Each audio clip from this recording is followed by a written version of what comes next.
Dear student, today now we are discussing the another important the main quizzes of the India, like the characteristics of Indian history ಅಂತ ಹೇಳಿ. ಸಾಮಾನ್ಯವಾಗಿ ನಾವು ಭಾರತೀಯ ಭೌಗೋಳಿಕ ಲಕ್ಷಣ ಬಗ್ಗೆ ಆಗಲಿ, ಭಾರತೀಯ ಇತಿಹಾಸದ ಮೂಲಾಧಾರಗಳ ಬಗ್ಗೆ ಆಗಲಿ, ಹಾಗೂ ಭಾರತೀಯ ಐತಿಹಾಸಿಕ ಹಿನ್ನೆಲೆ ಬಗ್ಗೆ ನಾವು ಅಧ್ಯಯನ ಮಾಡಿದ್ವಿ. ಹಾಗಾಗಿ ಇಲ್ಲಿ ಕೂಡ ನಿಮಗೇನಪ್ಪ ಅಂದರೆ ಭಾರತದ ಇತಿಹಾಸದ ಒಂದು ವಿಶಿಷ್ಟ ಲಕ್ಷಣಗಳನ್ನು ವಿವರಿಸರಿ ಅಂತ ಹೇಳಿ ಇಲ್ಲಿ ಕೂಡ 10 ಅಂಕದ ಪ್ರಶ್ನೆಗಳು ನಿಮಗೆ ಬರಲಿಕ್ಕೆ ಸಾಧ್ಯತೆಗಳಿಲ್ಲ. ನಾವು they are asking to the 10 marks question. ಏನು explain the characteristics of Indian history ಅಂತ ಹೇಳಿ, ಭಾರತೀಯ ಇತಿಹಾಸದ ವಿಶಿಷ್ಟ ಲಕ್ಷಣಗಳು ಅಂತ ಹೇಳಿ. ಆತ್ಮೀಯ ವಿದ್ಯಾರ್ಥಿಗಳೇ, ತಮಗೆ ಅರಿವಿದ್ದ ಹಾಗೆ ಜಾಗತಿಕ ವಿಶ್ವದಲ್ಲಿ ಭಾರತದ ಒಂದು ವಿಸ್ತೀರ್ಣ ಜಗತ್ತಿನಲ್ಲೇ ಒಂದು 7ನೆಯ ಒಂದು ಬೃಹದಾಕಾರವಾಗಿರ್ತಕ್ಕಂಥ ಬಹುದೊಡ್ಡ ರಾಷ್ಟ್ರ ನಮ್ಮ ಭಾರತ ಅಂತೇಳಿ. ಇನ್ನು ಜನಸಂಖ್ಯೆಯಲ್ಲಿ 2ನೆಯ ಒಂದು ಬಹುದೊಡ್ಡ ರಾಷ್ಟ್ರವು ಕೂಡ ನಮ್ಮದಾಗಿರೋದು ಸಹಿತ ನಾವು ಹೇಳ್ಬೋದು. ಹಾಗಾಗಿ ಭಾರತ ಇತಿಹಾಸದಲ್ಲಿ ವಿಶಿಷ್ಟವಾಗಿರ್ತಕ್ಕಂಥ ವಿಶೇಷವಾಗಿರ್ತಕ್ಕಂಥ ಒಂದು ವೈಭವದ ಆಳ್ವಿಕೆ ಅರಸೊತ್ತಿಗೆಯ ತರುವಾಯದಲ್ಲಿ ಕೂಡ ಭಾರತ ಎಂತಹ ಒಂದು ಲಕ್ಷಣಗಳನ್ನು ಒಳಗೊಂಡಿದೆ ಅನ್ನೋದನ್ನು ಕೂಡ ನಾವಿಲ್ಲಿ ಗಮನಿಸ್ಬೋದು. ಅದರಲ್ಲಿ ವಿಶೇಷವಾಗಿ ಏನು ಭಾರತೀಯ ವಿಶಿಷ್ಟ ಲಕ್ಷಣಗಳು ಎಂಥದ್ದು? ಒಂದು ನಾಗರಿಕತೆ ಮತ್ತು ಸಂಸ್ಕೃತಿಗಳ ನಿರಂತರತೆ. It is one of the continuity the civilised and the culture ಅಂತ ಹೇಳಿ, ನಾಗರಿಕತೆ ಮತ್ತು ಸಂಸ್ಕೃತಿಗಳ ನಿರಂತರತೆಯನ್ನು ನಾವು ಭಾರತ ಭೂಮಿ ಇತಿಹಾಸದಲ್ಲಿ ಕಾಣ್ತಾ ಇದ್ದೀವಿ.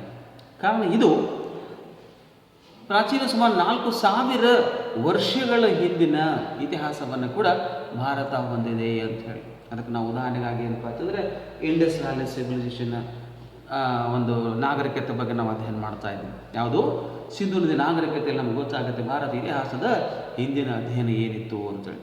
ಹಾಗಾಗಿ ಇನ್ನೇನಿದೆ, ಭಾರತದ ಒಂದು ಸ್ತರಬದ್ಧವಾಗಿರ್ತಕ್ಕಂಥ ವಿಕಾಸವನ್ನು ಭಾರತ ಹೊಂದಿದೆ ಅಂತ ಹೇಳಿ.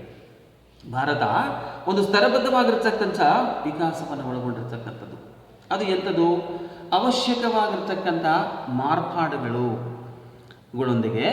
ಅಭಿವೃದ್ಧಿಯನ್ನು ಹೊಂದಿರತಕ್ಕಂಥ ದೇಶವೂ ಕೂಡ ನಮ್ಮ ಭಾರತ ಅಂತೇಳಿ. ಹೌದಾ? ಇನ್ನು 3ನೇ, ವಿದೇಶಿಯ ದಾಳಿಕೋರರಿಗೆ ಪ್ರಭಾವ ಆಗಿತ್ತು. ಸಿರಿ ಸಂಪತ್ತಿನ ನಾಡವಾಗಿರ್ತಕ್ಕಂಥ ಭಾರತ ಭೂಮಿಯನ್ನು ಕಬಳಿಸಲೋಸ್ಕರವಾಗಿ ಪಾಶ್ಚಾತ್ಯರ ಒಂದು ದಾಳಿಗೆ ಭಾರತ ಒಳಗಾಗಿದ್ದನ್ನು ಕೂಡ ನಾವು ಎದರಿಂದ ಗಮನಿಸ್ತೀವಿ ಅಂತಂದರೆ ಇತಿಹಾಸದಿಂದ. ಹಾಗಾಗಿ ಭಾರತೀಯ ವಿಶಿಷ್ಟ ಲಕ್ಷಣಗಳಲ್ಲಿ ವಿದೇಶಿ ದಾಳಿಕೋರ ಪ್ರಭಾವ ಕೂಡ ಭಾರತ ಭೂಮಿಯಲ್ಲಿ ಆಗಿದ್ದು ಒಂದು ವಿಶೇಷತೆ ಅಂತ ನಾವು ಹೇಳ್ಬೋದು.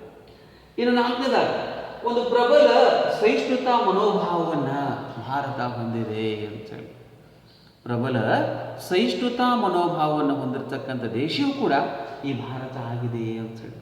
ಹಾಗಾಗಿ ಅದರ ಲಕ್ಷಣ ಹೇಳ್ಬೋದು. ಏನು ಹೇಳ್ತದೆ? ವಸುದೈವಕ ಕುಟುಂಬಕಂ ಅಂತ ಹೇಳಿ. ವಸುದೈವಕ ಕುಟುಂಬಕಂ ಏನು ಹೇಳುತ್ತೆ? ಸರ್ವೇ ಜನ ಸುಖಿನೋ ಭವತ್ತು. ಈ 2 ತತ್ವಗಳ ನಂಬಿಕೆಯಲ್ಲಿನೇ ಭಾರತ ತನ್ನದೇ ಆಗಿರ್ತಕ್ಕಂತಹ ಸಹಿಷ್ಣುತಾ ಮನೋಭಾವವನ್ನು ಹೊಂದಿರತಕ್ಕಂಥದ್ದು. ಇಲ್ಲಿ ಸಕಲ ದೇವಾನುದೇವತೆಗಳ ಆರಾಧನೆ ಜೊತೆಗೆ ಸಕಲ ಧರ್ಮಗಳ ಪೂಜೆ ಪುರಸ್ಕಾರಗಳನ್ನು ಒಂದು ನಡೆಸಿಕೊಂಡು ಹೋಗಿಕೊಂಡು ನಾವೆಲ್ಲರೂ ಒಂದೇ ಎನ್ನುವ ಮನೋಭಾವನೆ ಅನುಗುಣವಾಗಿಯೇ ಇದು ಹೇಳುತ್ತೆ. ಅದಕ್ಕೆ ಹೇಳುತ್ತೆ ವಸುದೈವಕ ಕುಟುಂಬ ಅಂದರೆ ಜಗತ್ತೇ ಒಂದು ಏನಪ್ಪ ಅಂತಂದರೆ ಅದ್ಭುತವಾಗಿರ್ತಕ್ಕಂತಹ ಒಂದಾಗಿರ್ತಕ್ಕಂಥ ಒಂದು ಕುಟುಂಬ. ಸರ್ವೇ ಜನ ಸುಖಿನೋ ಭವಂತು. ಇದರ ಅರ್ಥ ಏನಪ್ಪ ಅಂದರೆ ವಿಶ್ವವೇ ಒಂದು ಕುಟುಂಬ ಮತ್ತು ಸಮಸ್ತ ಜನರು ಏನಪ್ಪ ಅಂತಂದರೆ ಸುಖಕರವಾಗಿರಲಿ ಅನ್ನೋ ಈ 2 ತತ್ವಗಳ ಆಧಾರದಲ್ಲೇ ಭಾರತ ಭೂಮಿ ಏನಪ್ಪ ಅಂತಂದರೆ ತನ್ನ ವಿಶೇಷವಾಗಿರ್ತಕ್ಕಂಥ ಲಕ್ಷಣಗಳನ್ನು ಒಳಗೊಂಡಿರ್ತಕ್ಕಂಥದ್ದು. ಇನ್ನು 5ನೇದಾಗಿ ವಿದೇಶಿಯರ ಆಕರ್ಷಕ ಕೇಂದ್ರವೂ ಕೂಡ ಈ ಭಾರತೀಯ. India is one of the attraction centre in the world people ಅಂತ. ಹೇಗೆ ಭಾರತೀಯ ಸಿರಿ ಸಂಪತ್ತಿಗೆ ಮಾರು ಹೋಗಿ ಅದನ್ನು ಕಬಳಿಸಲೋಸ್ಕರವಾಗಿ ವಿದೇಶಿಯರು ದಾಳಿ ಮಾಡಿದ್ರು, ಹಾಗಾಗಿ ಇತರರು ಪ್ರವಾಸಿಗರಾಗಲಿ, ಮಹಾನ್ ವಿದ್ವಾಂಸರಾಗಲಿ, ಅವರನ್ನು ಒಳಗೊಂಡಿರ್ತಕ್ಕಂಥ ದಾಳಿಕೋರರಾಗಲಿ ಭಾರತದ ಮೇಲೆ ಎಲ್ಲರೂ ಏನಪ್ಪ ಒಂದು ದಾಳಿ ಯಾಕೆ ಮಾಡಿದ್ರು ಅಂತ ಪ್ರಶ್ನೆ ಆಗುತ್ತೆ. ಅದಕ್ಕೆ ಮೂಲ ಕಾರಣ ಭಾರತ ಹೊಂದಿರತಕ್ಕಂಥ ಸಿರಿ ಸಂಪತ್ತು ಅಂತ ಹೇಳಿ. ಹಾಗಾಗಿ ಇವೆಲ್ಲಕ್ಕಿಂತ ಮಿಗಿಲಾಗಿ ಲೆಟ್ಸ್ ನಾವು discussing the another important the main characteristics of the India ಅದು ಯಾವುದಪ್ಪ ಅಂತಂದರೆ the contribution to India on the world ಅಂತೇಳಿ. ಭಾರತ ಜಗತ್ತಿಗೆ ನೀಡಿರ್ತಕ್ಕಂಥ ಬಹುದೊಡ್ಡ ಕೊಡುಗೆ ಎಂಥದ್ದು ಅಂತೇಳಿ. ಹಾಗಾಗಿ ಪ್ರಸ್ತುತವಾಗಿ ನಾವು ನಾಗರಿಕತೆ ಮತ್ತು ಸಂಸ್ಕೃತಿಗಳ ಇರುತ್ತದೆ. ಭಾರತೀಯ ಇತಿಹಾಸದ ವಿಶಿಷ್ಟ ಲಕ್ಷಣಗಳನ್ನು ಮೊದಲೇ ನಾವು ಅಧ್ಯಯನ ಮಾಡೋದು. ಅದು ಯಾವುದು?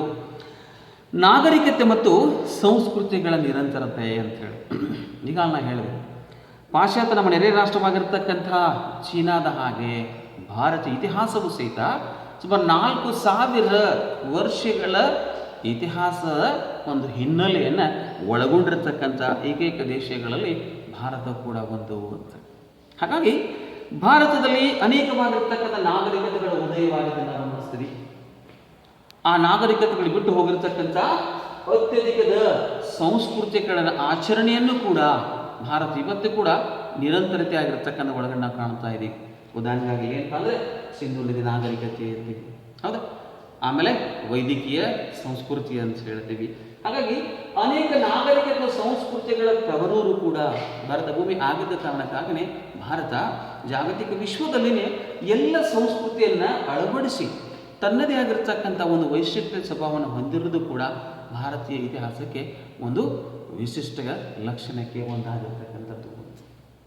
ಇನ್ನೇನು ಅದು ಭಾರತದ ಒಂದು ಸ್ತರಬದ್ಧವಾಗಿರ್ತಕ್ಕಂಥ ವಿಕಾಸ ಇದು ಹೊಂದಿದೆ ಅಂತೀವಿ. ಭಾರತ ಒಂದು ಸ್ತರಬದ್ಧವಾಗಿರ್ತಕ್ಕಂಥ ವಿಕಾಸವನ್ನು ಹೊಂದಿರತಕ್ಕಂಥದ್ದು. ಇದು ನಿರಂತರ ಹರಿಯುವ ತಾಣ. It's a continuous running on the as a river ಅಂತ ಹೇಳಿ. ನದಿ ಹೇಗೆ ಹರ್ಕೋತ ಹೋಗುತ್ತೋ ಹಾಗೆ. ಕಾರಣ ಭಾರತ ಇತಿಹಾಸ ಏನಪ್ಪ ಅಂದರೆ ಅವಶ್ಯಕ ಮಾರ್ಪಾಡುಗಳೊಂದಿಗೆ ಇದು ಅಭಿವೃದ್ಧಿಯನ್ನು ಹೊಂದಿರತಕ್ಕಂಥದ್ದು. It is a more the development the country on the India ಅಂತ ಹೇಳಿ. ಒಂದು ಅತ್ಯಧಿಕ ಅಭಿವೃದ್ಧಿ ಹೊಂದಿರತಕ್ಕಂಥ ದೇಶ. ಕಾರಣ ಇಲ್ಲಿ ಸಿಂಧೂ ನಾಗರಿಕತೆ ಹಿಡ್ಕೊಂಡು ವೈದ್ಯಕೀಯ ನಾಗರಿಕತೆ, ವೈದ್ಯಕೀಯ ಸಂಸ್ಕೃತಿಯೊಂದಿಗೆ ಇಸ್ಲಾಂ ಧರ್ಮವಾಗಲಿ, ಕ್ರಿಶ್ಚಿಯನ್ ಧರ್ಮವಾಗಲಿ, ಜೈನ ಧರ್ಮವಾಗಲಿ, ಬೌದ್ಧ ಧರ್ಮವಾಗಲಿ, ಇನ್ನೊಂದು ಪಾರ್ಸಿ ಆಗಲಿ, ಅನೇಕ ಚಿಕ್ಕ ಪುಟ್ಟವಾಗಿರ್ತಕ್ಕಂಥ ಎಲ್ಲ ಒಂದು ಸಂಸ್ಕೃತಿಗಳ ಧರ್ಮಗಳ ಆಚರಣೆಯನ್ನು ಭಾರತ ಭೂಮಿಯಲ್ಲಿ ಒಳಗೊಂಡಿರ್ತಕ್ಕಂಥ ಒಂದು ವಿಶೇಷತೆ ಕೂಡ ಭಾರತದಲ್ಲಿ ಹೊಂದಿದೆ. ಅದಕ್ಕೆ ಹೇಳ್ತಾರೆ ಭಾರತ ಒಂದು ಸ್ತರಬದ್ಧ ವಿಕಾಸವನ್ನು ಹೊಂದಿದೆ. ಎಲ್ಲರನ್ನು ಒಳಗೊಂಡಿದ್ರು ಸಹಿತ ತನ್ನದೇ ಆಗಿರ್ತಕ್ಕಂಥ ವಿಶೇಷದ ಒಂದು ಶಾಂತ ಸ್ವಭಾವದ ಒಂದು ಲಕ್ಷಣವನ್ನು ಕೂಡ ನಾವು ಎಲ್ಲಿ ಕಾಣ್ತೀವಪ್ಪ ಅಂತಂದರೆ ಭಾರತೀಯ ಲಕ್ಷಣಗಳು. ಹೌದು. ಇನ್ನು ಮೂರನೇದು ವಿದೇಶಿ ದಾಳಿಕೋರ ಪ್ರಭಾವ ಭಾರತಕ್ಕೆ ಆಗಿರ್ತಕ್ಕಂಥದ್ದು. ನಾವು ಈಗಾಗಲೇ ಹೇಳಿದ್ವಿ, who was the first war of India ಅಂತೇಳಿ. ಭಾರತದ ಮೇಲೆ ಮೊದಲಿಗೆ ದಾಳಿ ಮಾಡಿದವರು ಯಾರು ಅಂತೇಳಿ. ಅದು ವಿಶೇಷವಾಗಿ ಭಾರತದಲ್ಲಿ ಉತ್ತರ ಭಾರತ ಅನ್ನೋದೇನಪ್ಪ ಅಂದರೆ ವಿದೇಶಿ ದಾಳಿಗೆ ಒಳಗಾಗಿದ್ದು ಹೆಚ್ಚು. ಕಾರಣ ಅಲ್ಲಿಯೇ ಹೆಚ್ಚಾಗಿರ್ತಕ್ಕಂಥ ಒಂದು ಪ್ರಭಾವ. ಅದಕ್ಕೆ ಮೂಲ ಕಾರಣ ಭಾರತ ಹೊಂದಿರತಕ್ಕಂತಹ ಒಂದು ಏನಪ್ಪ ಅಂತಂದರೆ ಫಲವತ್ತಾದ ಭೂಮಿ, ನಿಸರ್ಗ ಸಂಪನ್ಮೂಲಗಳು, ಗಿರಿಧಾಮಗಳು, ಕಡಲ ತೀರಗಳಾಗಲಿ, ಹೌದಾ, ಬಂದರುಗಳಾಗಲಿ ಮತ್ತು ಜೀವನಾವಶ್ಯಕ ವಸ್ತುಗಳಾಗಲಿ, ಇವೆಲ್ಲವೂ ಸಹಿತ ಭಾರತ ಭೂಮಿ ಪಾಶ್ಚಾತ್ಯರಿಗೆ ದೊರಕಿಸಿಕೊಟ್ಟಿದ್ದು ಕೂಡ ಒಂದು ಆಕರ್ಷಕವಾಗಿರ್ತಕ್ಕಂಥದ್ದು. ಉದಾಹರಣೆಗೆ ಭಾರತ ಮೇಲೆ ದಾಳಿ ಮಾಡೋದ್ರಲ್ಲಿ ಗ್ರೀಕರಾಗಲಿ, ಅರಬರಾಗಲಿ, ಅಫಘಾನರಾಗಲಿ, ಹೂಣರಾಗಲಿ, ಶಕರಾಗಲಿ, ಕುಶಾಣರಾಗಲಿ, ಶಾತವಾಹನರಾಗಲಿ, ಇವರೆಲ್ಲರೂ ಸಹಿತ ಏನಪ್ಪ ಅಂದ್ರೆ ಭಾರತವನ್ನು ನುಸುಳಿಸ್ತಕ್ಕಂಥವ್ರು. They are entire to the under the India ಅಂತೇಳಿ. ಅವರೆಲ್ಲರ ಭಾರತವನ್ನು ನುಸುಳಿಸಿ ಇಲ್ಲಿ ತಮ್ಮದೇ ಆಗಿರ್ತಕ್ಕಂಥ ಗಾಢವಾದ ಪ್ರಭಾವವನ್ನು ಬೀರೋ ಜೊತೆಗೆ ಅವರು ಸಹಿತ ತಮ್ಮ ಅಲ್ಪಾವಧಿ ಮಟ್ಟದ ಕಾಣಿಕೆಯನ್ನು ಕೂಡ they are give the some the contribution to the as a culture to India. ಭಾರತೀಯ ಸಂಸ್ಕೃತಿಗೆ ತಮ್ಮದೇ ಆಗಿರ್ತಕ್ಕಂಥ ಕೊಡುಗೆಯನ್ನು ಕೊಟ್ಟು ಹೋಗಿದ್ದನ್ನು ಕೂಡ ನಾವಿಲ್ಲಿ ಏನಪ್ಪ ಅಂದರೆ ಗಮನಿಸ್ತೀವಿ. ಅದರ ಪ್ರಭಾವಕ್ಕೆ ಸಹಿತ ಅವರು ಏನಪ್ಪ ಅಂದರೆ ಒಳಗಾದವರು. ಇವತ್ತಿಗೂ ಕೂಡ ಪ್ರತಿಶತ ಸುಮಾರು 12% ಜನಸಂಖ್ಯೆ ಪಾಶ್ಚಾತ್ಯರು ಸಹಿತ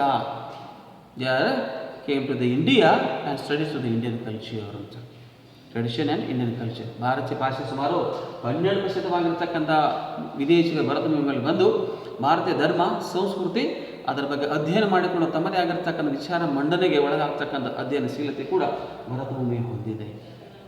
ಹಾಗಾಗಿ ವಿದೇಶಿಯರ ಪ್ರಭಾವ ಸಹಿತ ಭಾರತಕ್ಕೆ ಆಗಿರ್ತಕ್ಕಂಥದ್ದು. ಆದರೆ ಇಲ್ಲಿ ಉತ್ತರ ಭಾರತ ಹೆಚ್ಚಾಗಿ ವಿದೇಶಿಯರ ದಾಳಿಗೆ ಒಳಗಾಗಿದ್ದರಿಂದ ದಕ್ಷಿಣ ಭಾರತ ಅದರಿಂದ ಸ್ವಲ್ಪ ಏನಪ್ಪ ಅಂದರೆ ಪ್ರತ್ಯೇಕವಾಗಿದೆ. ಹಾಗಂತ ಹೇಳಿ ಇದು ಅಷ್ಟೊಂದು ಏನಪ್ಪ ಅಂದ್ರೆ ಫಲವತ್ತತೆ ಅಂತಲ್ಲ. ಒಂದು ವಿಭಿನ್ನವಾಗಿರ್ತಕ್ಕಂಥ ಸಂಸ್ಕೃತಿ ದಕ್ಷಿಣ ಭಾರತದ ವಿಶೇಷವಾಗಿರ್ತಕ್ಕಂಥದ್ದು. ಬಲಿಷ್ಠ ಅರಸು ಮನೆತನಗಳು ಇದ್ದಿದ್ದ ಕಾರಣಕ್ಕಾಗಿ ಕೂಡ ಆ ಕಾಲಾವಧಿಯಲ್ಲಿ ಭರತ ಭೂಮಿ ಮೇಲೆ ದಾಳಿ ಮಾಡೋ ಸಂದರ್ಭದಲ್ಲಿ ಹೆಚ್ಚಾಗಿ ಏನಪ್ಪ ಅಂದರೆ ಉತ್ತರ ಭಾರತ ಒಳಗಾಗಿದ್ದಕ್ಕೆ ಉದಾಹರಣೆ ಇದು. ಯಾಕಂದರೆ ಏಕತೆ ಇಲ್ಲದಿರುವುದಾಗಲಿ, ಆಳರಸರ ಒಂದು ಕಚ್ಚಾಟವಾಗಲಿ, ಅಧಿಕಾರ ದಾಹ ಆಗಲಿ, ಹೌದಾ, ಸ್ವಾರ್ಥಪರವಾಗಿರ್ತಕ್ಕಂಥ ಒಂದು ಅಭಿಲಾಷೆಗಳಾಗ್ತವೆ. ಇವೆಲ್ಲವೂ ಸಹಿತ ಏನಪ್ಪ ಅಂತಂದರೆ ಪಾಶ್ಚಾತ್ಯ ಭರತ ಭೂಮಿಯಲ್ಲಿ ದಾಳಿ ಮಾಡಲಿಕ್ಕೆ ಒಂದು ಪ್ರಭಾವಿತವಾಗಿರ್ತಕ್ಕಂಥದ್ದು ಅಂತ. ಇನ್ನು ನಾಲ್ಕೇದು ಪ್ರಬಲ ಸಹಿಷ್ಣುತಾ ಮನೋಭಾವ ಅಂತ ಹೇಳಿ ಈಗಾಗಲೇ ನಿಮ್ಗೆ ಹೇಳಿದೆ.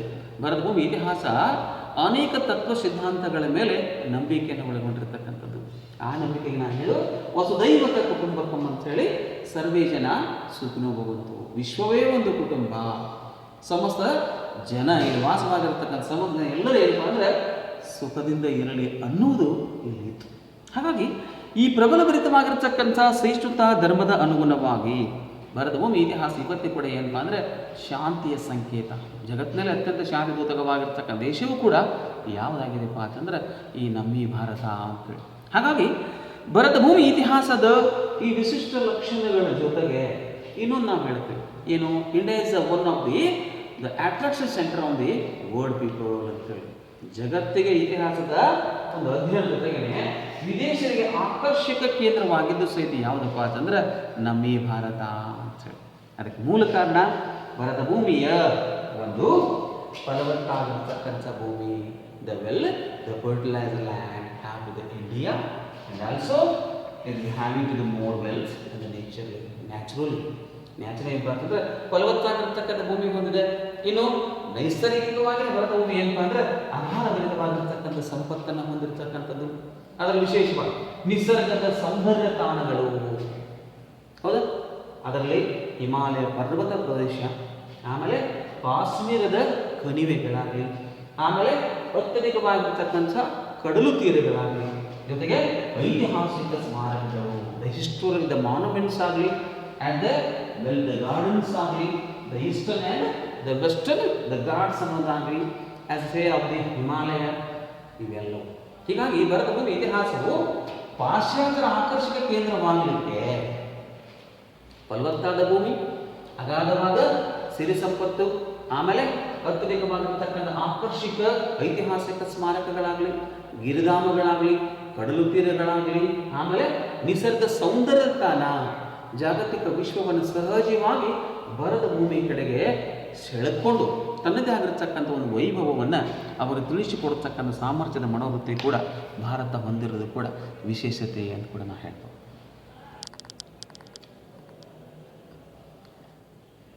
ಭಾರತ ಇತಿಹಾಸದ ಇನ್ನೊಂದು ಕೊಡುಗೆ ಅದು the contributions to the India on the world ಅಂತ, ಜಗತ್ತಿಗೆ ಭಾರತದ ಒಂದು ಕೊಡುಗೆ ಅಂತ. ಇವತ್ತು ಜಗತ್ತು ಒಂದು ಆರೋಗ್ಯ ಹಿಡಿದುಕೊಂಡು ಸಾಹಿತ್ಯ ಆಗಲಿ, ತತ್ವಜ್ಞಾನವಾಗಲಿ, ಅಧ್ಯಾತ್ಮವಾಗಲಿ, ಯೋಗ ಆಗಲಿ, ಜೊತೆಗೆ ಏನಪ್ಪ ಅಂತಂದರೆ ಕಲಾಕ್ಷೇತ್ರ, ವೈದ್ಯಕೀಯ ಕ್ಷೇತ್ರವಾಗಲಿ, ಗಣಿತ ಲೋಕವಾಗಲಿ, ಹೌದಾ, ಇವೆಲ್ಲವೂ ಸಹಿತ ಜಾಗತಿಕ ವಿಶ್ವಕ್ಕೆ ನೀಡಿರ್ತಕ್ಕಂಥ ಬಹುದೊಡ್ಡ ದೇಶವೇ ಈ ನಮ್ಮ ಈ ಭಾರತದ ಒಂದು ವಿಶಿಷ್ಟತೆ ಅಂತೇಳಿ.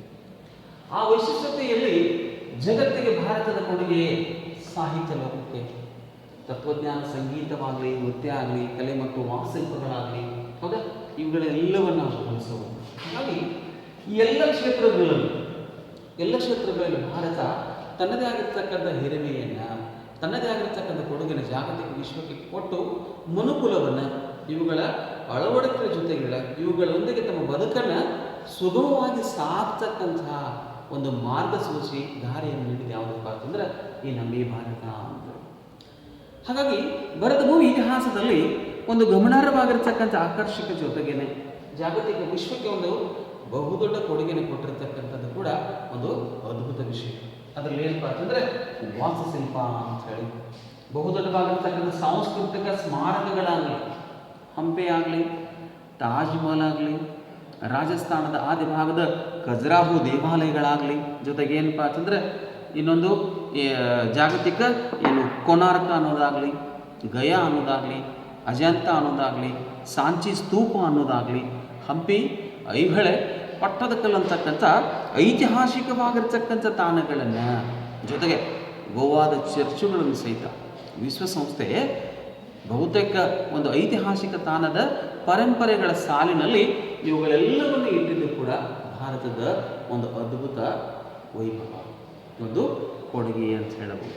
ಹಾಗಾಗಿ ವಿಶ್ವ ಇತಿಹಾಸಕ್ಕೆ ಭರತ ಭೂಮಿ ನೀಡಿರ್ತಕ್ಕಂಥದ್ದು ಅನೇಕ ಅರಸು ಮನೆಗಳ ಕಾರಣವಾಗಿರ್ತಕ್ಕಂಥ ಅರಮನೆಗಳನ್ನು ಆಳರಸರು ಮಾಡಿರ್ತಕ್ಕಂಥ ತಮ್ಮ ಏನು ತಾವು ತೀರಿಕೊಂಡು ಸಹಿತ ತಮ್ಮ ಸಮಾಧಿ ಮೇಲೆ ಒಂದು ಬೃಹದಾಕಾರವಾಗಿರ್ತಕ್ಕಂಥ ಗೋಪುರಗಳನ್ನು ಮಹಲ್ಗಳ ನಿರ್ಮಾಣ ಮಾಡೋದಾಗಲಿ, ಆಮೇಲೆ ಇವತ್ತಿನ ಕಂಡುಕೊಡ್ತಕ್ಕಂಥ ಜಾಗತಿಕ ಗುಹಾಂತರ ದೇವಾಲಯಗಳು ನಮ್ಮ ಬಾದಾಮಿ ಆಗಲಿ, ಹೌದಾ, ಜೊತೆಗೆ ಏನಪ್ಪ ಅಜಂತ ಎಲ್ಲೋರ ಅಂತಕ್ಕಂಥ ಪ್ರದೇಶದಲ್ಲಿ ಜಾಗತಿಕ ವಿಶ್ವಕ್ಕೆ ನಿಬ್ಬರಿಗಾಗಿರ್ತಕ್ಕಂಥ ಕಲೆ ಮತ್ತು ವಾಸ್ತುಶಿಲ್ಪವನ್ನು ಅರಿಯಲಿಕ್ಕೆ, ಅಧ್ಯಯನ ಮಾಡಲಿಕ್ಕೆ, ವಿಶ್ವವನ್ನೇ ಆಕರ್ಷಣೆಗೆ ತನ್ನಡೆಗೆ ಸೆಳೆದುಕೊಳ್ತಕ್ಕಂಥ ಅನೇಕ ಗುಹಾಂತರ ದೇವಾಲಯಗಳು. The cave temples also they are more attraction to the study on the art and architecture of the Indian history. ಭಾರತ ಇತಿಹಾಸದ ಕಲೆ ಮತ್ತು ವಾಸ್ತುಶಿಲ್ಪವನ್ನು ಅಧ್ಯಯನ ಮಾಡಲಿಕ್ಕೆ ಆ ಗುಹಾಂತರ ದೇವಾಲಯಗಳು ಇವತ್ತು ಜಗತ್ತಿಗೆ ಮಾದರಿಯಾಗಿದೆ. ಇನ್ನು ಸಾಮಾನ್ಯ ಪರಿಚಯವಾಗಿರ್ತಕ್ಕಂಥ ಅನೇಕ ದೇವಾಲಯಗಳು ನಾಗರವಾಗಲಿ, ವೇಸರ, ದ್ರಾವಿಡ, ಈ 3 ಕಲಾತ್ಮಕವಾಗಿರ್ತಕ್ಕಂಥ ಇಂಡೋ ಗ್ರೀಕ್ ಅಂತಕ್ಕಂಥ, ಇಂಡೋ ಇಸ್ಲಾಂ ಅಂತಕ್ಕಂಥ ಅನೇಕ ಏನಪ್ಪ ಅಂತಂದ್ರೆ ವಾಸ್ತುಶಿಲ್ಪದ ಒಂದು ಶೈಲಿಗಳನ್ನು, ಮಿಶ್ರಿತ ಶೈಲಿಗಳನ್ನು, ಸಮ್ಮಿಶ್ರವಾಗಿರ್ತಕ್ಕಂಥ ಶೈಲಿಗಳನ್ನು ಒಳಗೊಂಡಿರ್ತಕ್ಕಂಥ ಅನೇಕ ದೇವಾಲಯಗಳು ಕೂಡ ಭಾರತ ಭೂಮಿಯಲ್ಲಿ ಮಾಡ್ತಾ ಇದೆ. ಕಾರಣ ಭಾರತ ಜಾಗತಿಕ ವಿಶ್ವದಲ್ಲಿ ಅತ್ಯಂತ ಅಧಿಕ ಭರಿತವಾಗಿರ್ತಕ್ಕಂಥ ಅರಸು ಮನೆತನಗಳನ್ನು ಹೊಂದಿರತಕ್ಕಂಥ ಏಕೈಕ ರಾಷ್ಟ್ರ ಅಂತ ಅದನ್ನು ನಾವು ಗಮನಿಸ್ತೀವಿ. ಇನ್ನು ಜಾಗತಿಕ ವಿಶ್ವದಲ್ಲಿ ಇವತ್ತು ಕೂಡ ಕೆಲವು ರಾಷ್ಟ್ರಗಳು ನಾವು they are depending upon some the western country on yoga ಆಗಲಿ ಆ್ಯಂಡ್ ದ ಮೆಡಿಸಿನ್ಸ್, ಆಯುರ್ವೇದ ಔಷಧಗಳಾಗಲಿ, ಇವೆಲ್ಲವೂ ಏನಪ್ಪ ಅಂದ್ರೆ ವಿಶ್ವ ಮಾನವನನ್ನು ದೈಹಿಕವಾಗಿ ಬಲವನ್ನು ಕೊಡೋ ಜೊತೆಗೇನೆ ಮಾನಸಿಕ ಸ್ಥೈರ್ಯವನ್ನು ಕೊಡೋ ಜೊತೆಗೇನೆ ಉತ್ತಮವಾಗಿರ್ತಕ್ಕಂಥ ಆರೋಗ್ಯವನ್ನು ಅವು ನೀಡಿದವು. ಇವತ್ತಿಗೂ ಕೂಡ ಜಗತ್ತು ಇವುಗಳನ್ನು ಜಪಾನ್ ಆಗಲಿ, ಚೀನಾ ಆಗಲಿ, ನೆರೆವಾಗಿರ್ತಕ್ಕಂಥ ಥೈಲ್ಯಾಂಡ್, ಆಮೇಲೆ ಹಾಂಗ್ಕಾಂಗ್, ಸಿಂಗಾಪುರ್ ಅಂತಕ್ಕಂಥ ಹಲವಾರು ದೇಶಗಳು ಸಹಿತ ಭಾರತ ಕೊಟ್ಟಿರ್ತಕ್ಕಂಥ ಕೊಡುಗೆ ಯೋಗದಾಗಲಿ ಆಯುರ್ವೇದದಿಂದಲೇ ತಮ್ಮ ಆರೋಗ್ಯವನ್ನು ಕಾಪಾಡಿಕೊಂಡು ಇವತ್ತು ಬಲಿಷ್ಠವಾಗಿರ್ತಕ್ಕಂಥ ಆರೋಗ್ಯವನ್ನು ಕಾಣ್ತಾ ಹೋಗ್ತಾರೆ. ನಾವು ಹೇಳ್ತೀವಿ ಸದೃಢ ಭಾರತ ಇರಬೇಕಾದ್ರೆ ಆ ಸದೃಢ ಯುವ ಶಕ್ತಿಗೆ ಆರೋಗ್ಯವೇ ಮುಖ್ಯ ಅಂತ. ಇವತ್ತು ನಿರ್ಮಾಣ ಆಗಿದೆ. ಯಾವ ಸಂಪತ್ತು ಸಹಿತ ನಮ್ಗೆ ಏನಪ್ಪ ಅಂತಂದರೆ ಬಳಕೆ ಮಾಡದಿರತಕ್ಕಂಥ ಪರಿಸ್ಥಿತಿಗಳು ಕಾರಣ ಆಗಿದೆ. ಅದಕ್ಕೆ ಮೂಲ ಕಾರಣ ಅನಾರೋಗ್ಯ. ಹಾಗೆ ಜಾಗತಿಕ ವಿಶ್ವದಲ್ಲಿ ಕೇವಲ ಔಷಧ ಉಪಚಾರಗಳ ಮೂಲಕವಾಗಿ ನಿಮ್ಮ ದೇಹವನ್ನು ನಾವು ಆರೋಗ್ಯವಿರುವುದಕ್ಕಿಂತಲೂ ದೈಹಿಕವಾಗಿ ಮಾನಸಿಕವಾಗಿ ಕೂಡ ನಾವು ಏನಪ್ಪ ಅಂತಂದರೆ ಉತ್ತಮ ಆರೋಗ್ಯವನ್ನು ಹೊಂದಲಿಕ್ಕೆ ಸಾಧ್ಯ ಆಗಲಿಕ್ಕೆ ಜಗತ್ತಿಗೆ ಭಾರತ ನೀಡತಕ್ಕಂಥದ್ದು ಯೋಗ ಮತ್ತು ಆಯುರ್ವೇದ ಅಂತೇಳಿ. ಇನ್ನು ಭಾರತ ಭೂಮಿ ವಿಶ್ವ ಪಾರಂಪರಿಕ ತಾಣಗಳ ಜೊತೆಗೆ ಅನೇಕ ಅರಸು ಮನೆತನಗಳ ಆದಿಯಾಗಿ ಅತ್ಯಧಿಕ ಭರಿತವಾಗಿರ್ತಕ್ಕಂಥ ಸಂಗೀತವಾಗಲಿ, ಆಮೇಲೆ ನೃತ್ಯ, ಅವುಗಳ ವಿಶೇಷವಾಗಿ ಭಾರತ ಭೂಮಿಯಲ್ಲಿ ಕಥಕ, ಆಮೇಲೆ ಏನಪ್ಪ ಅಂದರೆ ಕುಚಪುಡಿ ಅಂತೇಳಿ, ಮೋಹಿನಿ ಅಟ್ಟಂ ಜೊತೆಗೆ western the music also, the dancing also now they are rising on the Indian youth ಅಂತ ಹೇಳಿ. ಇವತ್ತಿನ ಆಧುನಿಕ ಯುವಕರ ಕಾಲದಲ್ಲಿ ಇವುಗಳೆಲ್ಲ ಜೊತೆಗೆ ಪಾಶ್ಚಾತ್ಯದ ಒಂದು ಸಂಗೀತವು ಸಹಿತ ಅಷ್ಟೇ ಏನಪ್ಪ ಅಂತಂದರೆ ಒಂದು ಹಾಸುಹೊಕ್ಕಾಗಿರ್ತಕ್ಕಂಥ ನಾಡವಾಗಿ ಹೊರಬಂದಿದೆ. ಹಾಗಾಗಿ ಸಂಗೀತ ನೃತ್ಯಗಳ ಜೊತೆಗೇನೆ ಭಾರತ ಭೂಮಿ ಒಂದು ಆಧ್ಯಾತ್ಮಿಕ ಭೌತಿಕವಾಗಿರ್ತಕ್ಕಂಥ ವೈಭವವನ್ನು ಕೂಡ ಭಾರತ ಹೊಂದಿರತಕ್ಕಂಥದ್ದು. ಇವತ್ತಿನ ಶಾಸ್ತ್ರವು ಪ್ರವಚನ ಜೊತೆಗೇನೆ ಅನೇಕ ರೀತಿಯ ಕಥಾ ಲೇಖನಗಳು ಕೂಡ ಮಹಾಭಾರತ ಮತ್ತು ವೇದಗಳ ಕಾಲಾವಧಿ ಕಂಡುಕೊಳ್ತಕ್ಕ ರಸ ಮುನಿಗಳು ಇರತಕ್ಕಂಥ ಅನೇಕ ಕಥಾ ಸಂಘಗಳು ಸಹಿತ ಭಾರತ ಭೂಮಿಯನ್ನು ಒಂದು ಆಧ್ಯಾತ್ಮಿಕವಾಗಿರ್ತಕ್ಕಂಥ ಭೌತಿಕ ಶಕ್ತಿಯನ್ನು ಮನುಕುಲವು ಅಳವಡಿಸಲಿರ್ತಕ್ಕಂಥ ಕೊಡುಗೆ ಕೂಡ ಜಾಗತಿಕ ವಿಶ್ವಕ್ಕೆ ಯಾವುದು ನೀಡಿದಪ್ಪ ಅಂದ್ರೆ ಈ ನಮ್ಮ ಭಾರತ ಅಂತ ಹೇಳ್ತೀವಿ. ಇನ್ನು ಸಹಜವಾಗಿ ಭಾರತ ಭೂಮಿಯಲ್ಲಿ ಏನಪ್ಪ ಅಂತಂದರೆ ಚರಕ ಸುಶ್ರುತ ಅಂತೇಳಿ ಈ ಸೇವಾಕಾಂಕ್ಷೆಯ ಜೊತೆಗೆ ಅದು ಪತಂಜಲಿ ಅಂತೇಳಿ ಆಯುರ್ವೇದದ ಔಷಧಗಳಲ್ಲಿ ಪ್ರಮುಖವಾಗಿರ್ತಕ್ಕಂಥ ಆರೋಗ್ಯ ಸೇವೆಗಳನ್ನು ಸಹಿತ ಭಾರತ ಭೂಮಿ ನೀಡಿದ್ದನ್ನು ನಾವು ಗಮನಿಸ್ತಾ ಇದ್ದೀವಿ. ಇನ್ನು ವಿಶ್ವಕ್ಕೆ ಕಂಡುಕೊಳ್ತಕ್ಕಂಥ ಗಣಿತ ಲೋಕದಲ್ಲಿ ಜಗತ್ತಿಗೆ ಭಾರತ ಏನು ಕೊಟ್ಟೈತಪ್ಪ ಅಂತಂದ್ರೆ 0 ಅಂತೀವಿ ನಾವು, ಹೌದಾ? The contribution the 0 is the great the entire the contribution to world on India ಅಂತೇಳಿ. ಭಾರತದ ಈ 0 ಏನಿದೆಯಲ್ಲ ಇದರ ಬಳಕೆ ಆಗದಿದ್ದರೆ ಯಾವ ಅಂಕಿ ಸಂಖ್ಯೆಗಳು ಸಹಿತ ಏನಪ್ಪ ಅಂತಂದರೆ ಮುಂದೆ ಹೋಗಲಿಕ್ಕೆ ಸಾಧ್ಯ ಇಲ್ಲ. ಹಾಗಾಗಿ ಭಾರತ ನೀಡಿದ ಜಗತ್ತಿಗೆ ಏನಪ್ಪ ಅಂದ್ರೆ 0 ಅಂತೇಳಿ. ಆ 0 ಜಗತ್ತಿನ ಗಣಿತ ಲೋಕವನ್ನೇ ಒಂದು ಮಾರ್ಮಿಕವಾಗಿರ್ತಕ್ಕಂಥ ಒಂದು ಏನಪ್ಪ ಅಂದ್ರೆ ಬೆಳವಣಿಗೆ ಅಂತ ಕೊಡ್ತಕ್ಕಂಥದ್ದು. ದಶಮಾಂಶ ಪದ್ಧತಿ ಅಂತಕ್ಕಂಥ ಇನ್ನೊಂದು ಗಣಿತ ಲೋಕ. ಹೀಗಾಗಿ ಅಂಕಗಣಿತವಾಗಲಿ ಬೀಜಗಣಿತ ಜೊತೆಗೆ ದಶಮಾಂಶ ಪದ್ಧತಿ ಸೊನ್ನೆಯ ಒಂದು ಉಪಯೋಗ ಸಹಿತ ವಿಶ್ವಕ್ಕೆ ಭರತಭೂಮಿ ನೀಡಿದ ಕೂಡ ಒಂದು ವಿಶೇಷತೆ ಅಂತ ಹೇಳ್ತೀವಿ. ಇನ್ನು ಜಾಗತಿಕ ಆಧ್ಯಾತ್ಮಿಕ ಆಮೇಲೆ ಇನ್ನೊಂದು ಏನಪ್ಪ ಅಂತಂದರೆ ಒಂದು ಬೌದ್ಧಿಕ ವಿಕಾಸಕ್ಕೆ ಅತ್ಯಧಿಕವಾಗಿರ್ತಕ್ಕಂಥ ಪ್ರಾಚೀನ ಅನೇಕ ವಿಶ್ವವಿದ್ಯಾಲಯಗಳು ಸಹಿತ ಭರತಭೂಮಿಯಲ್ಲಿ ಇರೋದನ್ನ ಕಾಣ್ತಾ ಇದ್ವಿ. ಅದರಲ್ಲಿ ಏನಪ್ಪ ಅಂದರೆ ಉಜ್ಜಯಿನಿ ಅಂತೇಳಿ, ಹೌದಾ, ಆಮೇಲೆ ಕಂಚಿ ಅಂಥೇಳಿ, ಜೊತೆಗೆ ಏನಪ್ಪ ಅಂತಂದರೆ ನಳಂದ ಅಂಥೇಳಿ, ಕಾಶಿ ಅಂಥೇಳಿ, ವಿಕ್ರಮಶೀಲ ಅನ್ನೋದಾಗಲಿ, ಈ ಎಲ್ಲ ಪ್ರಯಾಗ ಅಂತಕ್ಕಂಥ ಎಲ್ಲ ವಿಶ್ವವಿದ್ಯಾಲಯಗಳು ಜಗತ್ತಿಗೆ ಏನಪ್ಪ ಅಂತಂದರೆ ತಮ್ಮದೇ ಆಗಿರ್ತಕ್ಕಂಥ ಒಂದು ಅಧ್ಯಯನತೆ ಬೌದ್ಧಿಕ ಬೆಳವಣಿಗೆಯನ್ನು ಸಾರಿಕೊಡ್ತಕ್ಕಂಥ ಕೇಂದ್ರಗಳಾಗಿ ಕೂಡ ಇವೆಲ್ಲ ಹೊರಹೊಮ್ಮತಕ್ಕಂಥದ್ದು. ಹಾಗಾಗಿ ಸಂಗೀತವಾಗಲಿ, ಸಾಹಿತ್ಯವಾಗಲಿ, ಕಲೆ ಮತ್ತು ವಾಸ್ತುಶಿಲ್ಪವಾಗಲಿ, ಆಮೇಲೆ ಜಾಗತಿಕ ವಿಶ್ವಕ್ಕೆ ಕಂಡುಕೊಡ್ತಕ್ಕಂಥ ವಿಜ್ಞಾನ ಕ್ಷೇತ್ರದಲ್ಲಿ ಭಾರತ ನೀಡತಕ್ಕಂಥ ಕೊಡುಗೆಯಾಗಲಿ, ವೈದ್ಯಕೀಯ ಕ್ಷೇತ್ರದಲ್ಲಿ ಭಾರತ ನೀಡತಕ್ಕಂಥ ಕೊಡುಗೆಗಳಾಗಲಿ, ಇವೆಲ್ಲ ಜೊತೆಗೆ ಅನೇಕ ಸ್ಮಾರಕಗಳು, ಕೋಟೆ ಕೊತ್ತಲೆಗಳು, ಗಿರಿಧಾಮಗಳು, ಕಡಲ ತೀರಗಳು, ಹೌದಾ, ಅರಮನೆಗಳು, ಸಮಾಧಿ ಗುಹಾಲಯಗಳು ಸಹಿತ ಜಾಗತಿಕ ವಿಶ್ವವನ್ನು ತನ್ನೆಡೆಗೆ ಸೆಳೆದುಕೊಡ್ತಕ್ಕಂಥ ಸಾಮರ್ಥ್ಯದ ಕೊಡುಗೆ ವಿಶ್ವಕ್ಕೆ ನೀಡಿದೆ ಯಾವುದಪ್ಪ ಅಂತಂದರೆ ಈ ನಮ್ಮ ಈ ಭಾರತ ಅಂತ ಹೇಳಿ. ಹಾಗಾಗಿ the characteristics of the Indian history, ಭರತಭೂಮಿ ಇತಿಹಾಸದ ವಿಶಿಷ್ಟ ಲಕ್ಷಣಗಳಲ್ಲಿ ಈ ಆರೋಗಳನ್ನು ತಾವು ಅಧ್ಯಯನ ಮಾಡದೇ ಆದ್ರೆ, ಹೌದಾ, ಸಹಜವಾಗಿ ತಾವೇನು ಬರ್ತಾರೆ ಉತ್ತಮ ಅಂಕಗಳನ್ನು ಪಡೀಲಿಕ್ಕೆ ಸಾಧ್ಯ ಅಂತ ನಾನು ಹೇಳಿ, ಹೌದಾ. Okay, let us now continue.